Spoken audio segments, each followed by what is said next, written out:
Adamu zaka habibun aza Adamu zaka habibun aza Adamu. Orin la fi wọlé lónìí.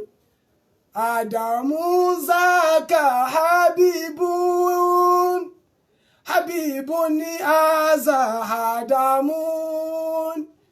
Adamu zaka habibun aza Adamu. Alhamdulillah, bàbá Sheikh Habib wọ́n ti sọ̀rọ̀ sókè. Bàbá Mudirul Markaz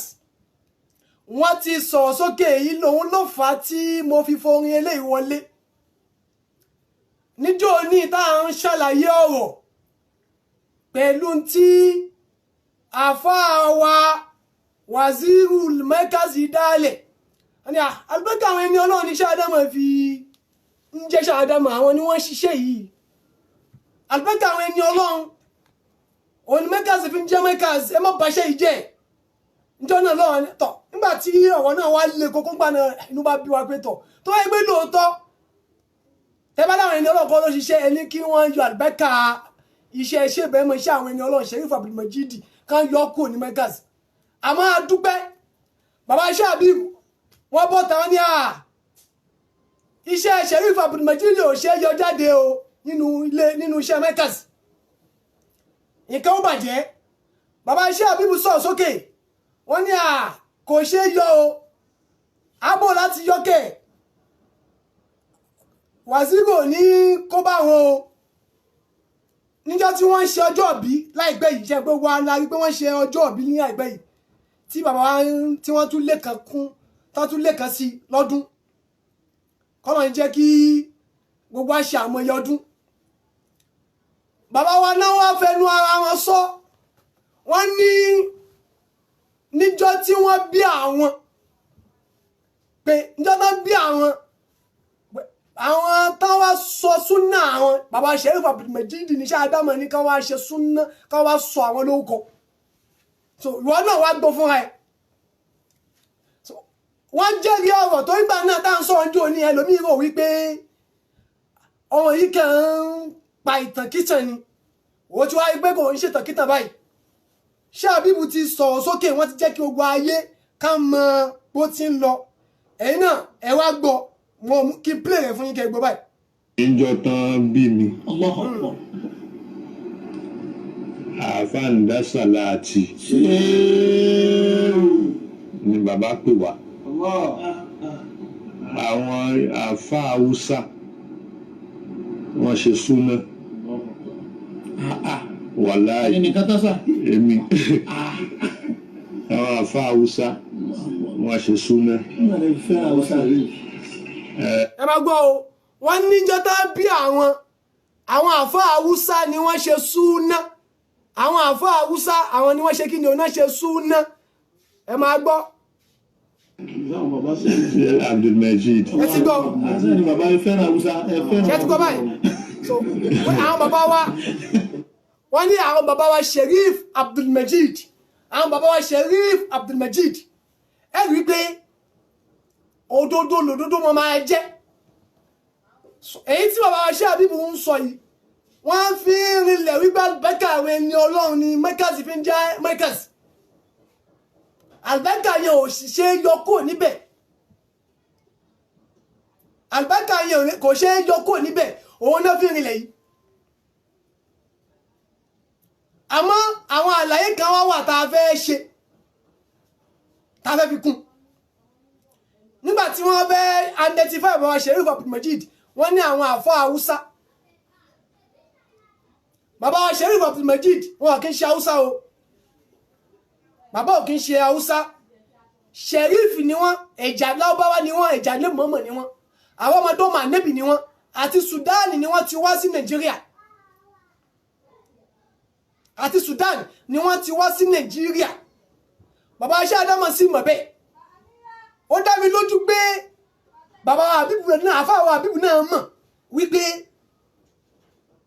Sheriff Abdulmajid ẹ̀jà nẹ́bì ni wọ́n ọlá pé bàbá ń gbé àárín àwọn Haúsá ni wọ́n fi ń sọ wípé Haúsá ni wọ́n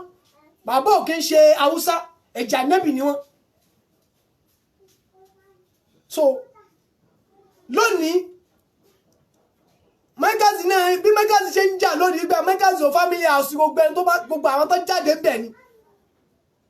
family house gbogbo àwọn tó jáde ń bẹ̀ ni wọ́n sì gbọ́dọ̀ mọ pé ìwọ̀. So bẹ́ẹ̀ náà ni gbogbo mùsùlùmí family house wa lànàbọ̀ Muhammad gbogbo àwọn ọmọdé máa nẹ́bì ọ̀dọ̀ wọn ní family house wa tó yẹ ká mọ ṣẹ́rí padà sí. So in tó bá ti mú bàbá Mudir Markaz tí wọ́n ń bèrè ẹ̀tọ́ lọ́wọ́ àwọn tí wọ́n jẹ́ kìrìjì tí wọ́n jẹ́ fáríwù Markaz ó túmọ̀ sí pé ànábì àtàwọn àwọn ọmọdé máa rẹ̀ náà lẹ́tọ̀ọ́ ṣé wọ́n yẹ ká fi ẹ̀tọ́ wọn ká fi ráre ká wá gbò mọ́lẹ̀ kò yẹ bẹ́ẹ̀. Bàbá wa Sheriff Abdulmajid Sheriff ni wọ́n àwọn ọmọdé máa nẹ́bì Al-Hasani ọmọ máa nẹ́bì ni wọ́n kò wá yẹ kéèyàn máa fi òdodo kó fi máa pamọ́ Ọlọ́run ọba ò fẹ́ bẹ́ẹ̀. Ó yẹ kí bàbá ṣe àbíbù ẹ̀kan tó kàn ṣe tèmi ò fẹ́ nù kọ́ ló máa ṣe ni ìlú àgbà ìlú àwa jó á sì yìn wọ́n jù báyìí lọ. Ó yẹ kájí kájí mọ̀ wípé Sheriff Abdulmajid o àwọn ọmọdé máa nẹ́bì ni ẹ̀jà nẹ́bì ni Ọlọ́run ní sọ́nà Kùránì Ọlọ́run ní alladhina Ọlọ́run ní alladhina yaktumuna ma anzalna minal bayyinati Ọlọ́run ní innal ladhina yaktumuna ma anzalna minal bayyinati wal huda min ba'di ma bayyanahu lin-nasi fil kitabi ulaika yal'anuhumullahu wa yal'anuhumul la'inun. Ọlọ́run ní innal ladhina yaktumuna ma anzalna Ọlọ́run ní dájú gbogbo àwọn tí wọ́n pa mọ́ tí wọ́n ń dáwọ́ bò tán daṣọ bò ma anzalna ìdáwọ́ Ọlọ́run bá sọ̀kalẹ̀ minal bayyinati nínú àwọn àlàyé ara wa àwọn tó ń dáwọ́ bò báwọn Ọlọ́run ṣe ń jẹ́ lára àwọn ẹ̀dá wa àwọn tó ń dáwọ́ bò báwọn Ọlọ́run ṣe ń jẹ́ lára àwọn wàlíì wa àwọn tó ń dáwọ́ bò báwọn Ọlọ́run ṣe ń jẹ́ lára àwọn tá a fi ràn án lọ́wọ́ wal huda táwọn ń fi àwọn ẹni ìmọ̀nà tán tọ́jú wọn tán dáwọ́ bò wọn min ba'di ma bayyanahu lin-nasi lẹ́yìn ìgbà tá a ti ṣàlàyé rẹ̀ fún wọn tá a ti fi hàn àwọn bàbá wọn pé ẹni yìí o ẹni rẹ ni ẹni yìí ló sọ mí déèyàn bí Sheriff Abdulmajid ṣe sọ bàbá wa gbàmúlárí Sheikh Adam Abdullahi Al-Ilori tí wọ́n yẹn sọ wọ́n déèyàn. So àwọn tó máa ń fi wú bàbá Sheriff Abdulmajid tán wọ́n fi wọ́n pamọ́ yẹn Al-Qur'an ní ulaika yal'anuhumullahu wa yal'anuhumul la'inuna Ọlọ́run ní èmi Ọlọ́run gan-an ní mọ̀ bá wọn jà ní mọ̀ ṣépèlé wọn wa yal'anuhumul la'inun àwọn tẹ́mi Ọlọ́run ọba dá tí mo dídì dá wọn pé èyí ti yín o ẹ máa bá mi ṣépèlé gbogbo ẹni tí bá ń pa òdodo mọ́ àwọn náà mọ̀ ṣépè fún wọn. So bàbá wa Sheriff Abdulmajid ó yẹ kí bàbá wa Habibu kán jáde síta kán wá identify àwọn jù báyẹn lọ bó ṣe yẹ kán sọ̀rọ̀ wọn kọ́nu ẹ tó sọ sún náà yàn tó sọ yín ló kọjá náà bí yín. Bàbá wa ṣe àdámọ̀ ṣàánú yín púpọ̀ wọ́n ṣàánú Markaz púpọ̀ wọ́n yí wọn lọ bàbá Sheikh Adam Al-Allamatul Ilori wọ́n ṣàánú àwọn ọmọ wọn àwọn ọmọ àtẹnubí àti ọmọ àti abẹ́bí tó gbé ọmọ bàbá Sheriff Abdulmajid kan tó jẹ́ àlífà àwọn náà jẹ́ Habibullah wọ́n fẹ́ kí ṣé Ádámù fẹ́ kí bàbá wa Habibu tòní kọ́ ní àlùbáríkà kán di wàlí kán di ọmọ rẹ̀ kán di ọmọ àlùbáríkà bí Habibu bàbá Sheriff Abdulmajid náà ni wọ́n fi tọ́ ṣojú kòkòrò wípé kí bàbá Sheriff Abdulmajid kan sọ wọ́n ní orúkọ ọmọ tàwọn náà tó jẹ́ àkọ́bí wọn ẹwà bẹ́ńkẹ̀ tó wà lára Sheriff Habibu Sheriff Abdulmajid á sọ̀yẹ̀ ló kọ àfi kí Sheriff Habibu rí bó ti rí wọn mẹ́ta pé Sheriff Abdulmajid ni bàbá Sheikh Ibrahim yìí wọn kì í fi wọ́n ṣeré tí Sheriff Abdulmajid bá lọ sí Medina Kaula tá bá lọ ṣe ziyara Sheikh Ibrahim máa ní àwọn ò ní lè bọ́ sí mímbàrí káwọn kírun kí Sheriff tò sẹ́yìn káwọn ọmọ wu ẹ̀jà nẹ́bì ọmọ nẹ́bì kó wà lẹ́yìn àwọn Sheikh Ibrahim ní láíláí àwọn ò ní lè tò sẹ́yìn Sheriff náà monitor ìwọ ṣe bẹ́ẹ̀ mọ̀ ìwọ la nífà bàbá wa ìwọ ni o ìwọ ló yẹ kó mi nígbà kí ìwọ náà tó sẹ́yìn kébì náà wà wájú Sheriff Abdul Majid ṣe bẹ́ẹ̀ mọ̀ wá sí Nàìjíríà ó wà lẹ́kọ̀ọ́ ní ọdún kan ó wà ní jíbó ní Yaba tá máa dé sí wọ́n gbé oúnjẹ fún wọn ṣé ò fẹ́ jẹun ni ẹsẹ̀kẹsẹ̀ lẹ́ẹ̀kan náà ṣé o sì wé láwàní lórí ìrìn ṣé o ti ń wọ aṣọ náà tí ó wé láwàní ṣé bẹ́ẹ̀ mọ̀ wá ní Ànábì Muhammad wá bá mi sínsìn ni Ànábì ní mi gbọ́dọ̀ jẹ́ kí zuri lù bá mi kí zuri dé bá mi ní ibi tí mo wà yìí àfi kí n dé ọ̀dọ̀ Sheriff Abdul Majid kí lọ ṣe ziyara rẹ̀ so tá bá ní Agége àwọn tó wà lágége bàbá wa Sheriff Abdul Majid ni so àwọn náà ṣiṣẹ́ iṣẹ́ Ádámọ̀ so n tá ń sọ nìyẹn òun ṣèjà ó ní bàbá wa ṣé àbíbù náà tí wọ́n ń sọ lónìí wípé ṣéwù Sheriff Abdul Majid náà sọ àwọn lórúkọ àwọn náà sọ súnà àwọn ẹgbọ́n fídíò ẹ̀ dáadáa àwọn náà sọ súnà àwọn so tó bá wà lè jẹ́ pé Sheriff ló sọ súnà wọn ó mọ̀ sí wípé bàbá wa ṣé Ádámọ̀ tí wà pẹ̀lú Sheriff ká tó bí ṣe àbíbù ṣẹgbọ́n ń fi ọ̀wọ̀ táwọn sọ tẹ́lẹ̀ ó ti fi ń rinlẹ̀ ẹyọ ọdún tábí bàbá ṣe àbíbù tábí ṣe àbíbù mùdírù ẹyọ ọdún ẹ̀ kúrò ẹyọ ọdún yẹn kúrò nínú ọdún tí wọ́n dá Markaz ilẹ̀ káwọ́ tó máa kù ẹ ti rí wípé òdodo lọ́wọ́ Ọlọ́run yóò máa hàn sí ni Sheriff Abdul Majid ó tóbi ó yẹ kí ẹ lè jáde síta kí ẹ báwo èèyàn sọ pé ẹni tó ń pe Sheriff èèyàn báyìí ni èèyàn báyìí ni Sheriff tí ṣe bẹ́ẹ̀ máa ń sọ̀rọ̀ pa ẹ̀ pé ṣe bẹ́ẹ̀ ṣé o ní wọ́n ṣára àti nafsi matalakitu Abdul Majid wọ́n sọ̀fọ̀lì yẹn wọ́kùtù alu Agége akikiyuna bakau mahabubina mukarinina ṣé o ní wọ́n ṣára àti nafsi ṣé o ní ọkàn mi balẹ̀ ara mi balẹ̀ ọkàn mi balẹ̀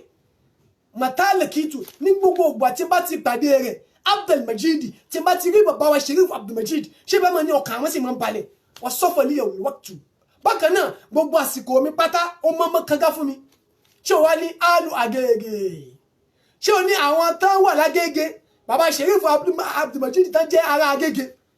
akikiyuna àtàwọn tó ń bẹ pẹ̀lú wọn àwọn gangan lẹ́ni pàápàá táwọn pẹ̀lú Ọlọ́run àgbẹ̀kẹ̀ Sheriff Abdul Majid tí wọ́n wà lágége tí ṣe Ádámọ̀ sì jẹ́ ọmọ wọn ni ó kọ bàbá lágége tí ṣe Ádámọ̀ ń jẹ́ yẹn náà fi ń jẹ́ bàbá lágége nítorí wípé nínú Yorùbá ṣe Ádámọ̀ ni Ṣéhù Sheriff Abdul Majid fàálẹ̀ fún Yorùbá tó wà lágége kó mọ kọ́ wọn kéwú pé ọmọ mi rèé ó mọ kéwú ó sì gbà fún mi ọmọ dáadáa ni èèyàn dáadáa ni ó sì láyè dáadáa tọ̀ òun ní so bàbá wa Sheriff náà fi hàn làwọn náà fi ń rí orúkọ bàbá lágége yẹn jẹ́ tálùbáìkà yẹn fi ń wà pẹ̀lú ọ̀dọ̀ ní so àlàyé yẹn náà la tún ní ká wá ṣe nígbà tí a gbọ́ pé bàbá ṣé àbíbù náà sọ̀rọ̀ yìí inú wọn wá dùn pé alhamdulilayi àmọ́ iṣẹ́ ṣì wà lọ́rùn wọn ẹ ṣiṣẹ́ bàbá ọkùnrin wàzíìrù yìí ẹmu dání gbogbo ìwà àbùkù tẹ́nìkan bá wù sí Markaz òun ló fà kò sẹ́nìkan tó fẹ́ kan Markaz lábùkù àbí Sheikh Adam lábùkù àmọ́ bẹ́yàn bá bú bàbá ẹni èyí bó bá ṣe pé kéèyàn kan bàbá rẹ̀ níkò èyàn kan o àbí kó mi yí mísáìlì sí bàbá rẹ̀ yóò yí o ètò bínú kò ìdákẹ́ ó sì ń sọ̀rọ̀ ọ̀rọ̀ tí mufti Ìlọrin